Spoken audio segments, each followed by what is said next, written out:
पिछला लेवल में हम लोग introduction of grammar, orthography family, alphabet, capital small, vowel sounds, consonant sounds एवं introduction of parts of speech को जानने का प्रयास किए।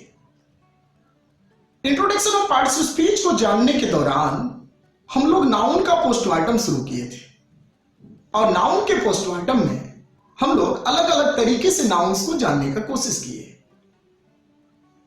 सबसे पहले हम लोग जाति के आधार पर नाउन्स को जाने, फिर जाकर गिनती के आधार पर एवं बनावट के आधार पर नाउन्स को जाने।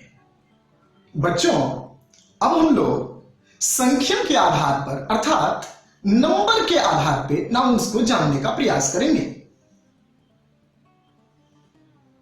जब तक हम लोग गिनती न करें, संख्या की बात नहीं हो सकती।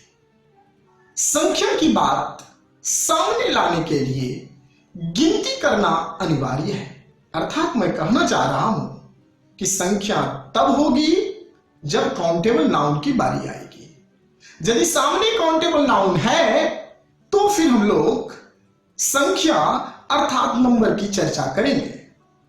दूसरी बात, जब गिनती पे ध्यान बच्चों दिया गया, जब गिनती पर ध्यान हम लोग दिए, हम लोग देखे कि नाउन की परिस्थिति क्या है।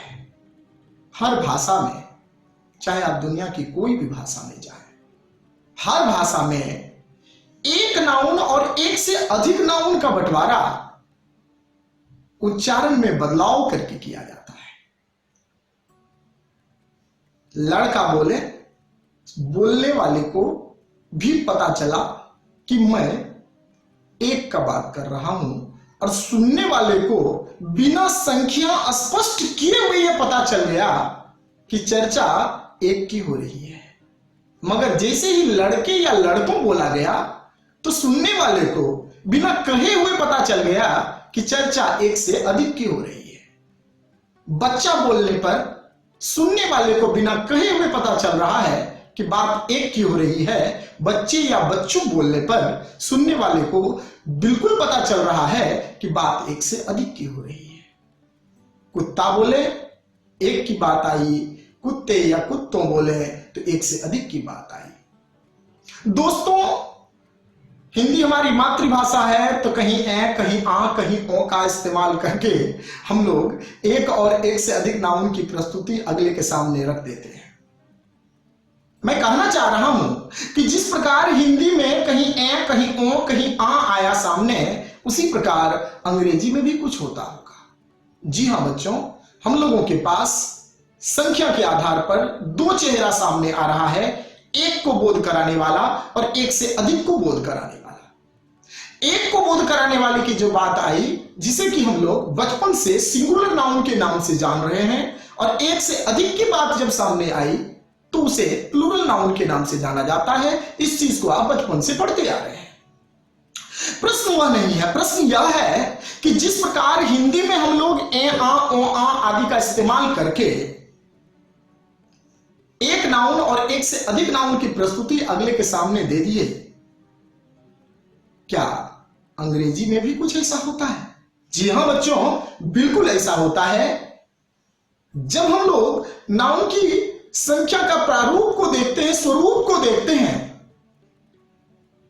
तो एक नाउन, मैं पहले चर्चा किया था इस बात का कि नाउन की वास्तविक स्थिति सिंगुलर रहती है, एस, ई, एस आदि जोड़कर प्लूरल बनाया जाता है। अब एक प्रश्न क्या आया, एस, ई, एस आदि जोड़कर, इसमें क्या सब है कि कहीं एस आ जाती है, कहीं ई एस आ जाती है, कहीं आई ई एस आ जाती है, कहीं भी ई एस आ जाती है, कहीं रूप बदल जाता है। कुछ कुछ नाउन्स तो ऐसा है बच्चों जो सिंगुलर में भी वही रहता है और प्लूरल में भी वही रह जाता है। तो मैं कहना चाह रहा हूं कि अब प्रश्न हम लोगों के सामने यह आ रहा है कि हम लोग कैसे जाने कि किस नाउन में एस, किस नाउन में ई एस, किस नाउन में आई ई एस एवं किस नाउन में भी एस आदि जोड़ा जाएगा। अब हम लोग इन सारी बातों को विस्तार से जानने का इस चैप्टर में प्रयास करेंगे। बच्चों, यदि हमारे नाउन का सिंगुलर, मैं फिर कह रहा हूं यह बात कि सिंगुलर काउंटेबल नाउन क्योंकि संख्या की बारी आएगी तो काउंटेबल की बात करना अनिवार्य है। यदि सिंगुलर काउंटेबल नाउन का अंतिम अक्षर, बात पर ध्यान दीजिएगा अच्छा से, कि यदि सिंगुलर काउंटेबल नाउन का अंतिम अक्षर S, S H, C H, X या जेड आ जाए, फिर से सुन लीजिए बात को, कि यदि सिंगुलर काउंटेबल नाउन का अंतिम अक्षर बच्चों क्या आ जाए, S, S H, C H, X या जेड आ जाए, ऐसी परिस्थिति में हम लोग उस नाउन में ई एस जोड़कर प्लूरल बनाते हैं। नाउन का अंतिम अक्षर S, S H, C H, X या जेड, क्या जोड़ेंगे, ई एस। जैसे हम देखें बस, बी यू एस, लास्ट का अक्षर क्या आ रहा है हमारा, एस, क्या जोड़ेंगे, E S, buses. Brush, S H आ रहा है लास्ट में, brushes. Bench, benches. Box, boxes.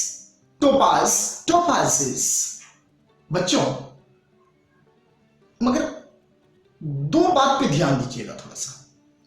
मैं अभी चर्चा क्या किया कि नाउन का अंतिम अक्षर S, S H, C H, X, Z फलाना चिलाना आने पर ई एस जोड़ के प्लूरल बनाते हैं, ऐसा मैं जिक्र किया अभी। मगर मैं दो जगह ब्रेक मार रहा हूं। पहला ब्रेक है मेरा सी एच के ऊपर। बच्चों, मैं कहना चाह रहा हूं कि सी एच का उच्चारण चौ होने पर ही हम ई एस का इस्तेमाल करेंगे। यदि उसी सी एच का उच्चारण चौ न होकर क्वा हो जाता है, जैसे मोनार्क हो जाता है, MONARCH, एस्टोमेक हो जाता है, STOMACH, तो यहां पे उच्चारण चौ नहीं हो रहा है, और चौ नहीं होने के कारण बच्चों हम लोग ई एस का इस्तेमाल वहां नहीं करेंगे, बल्कि केवल एस का इस्तेमाल करेंगे।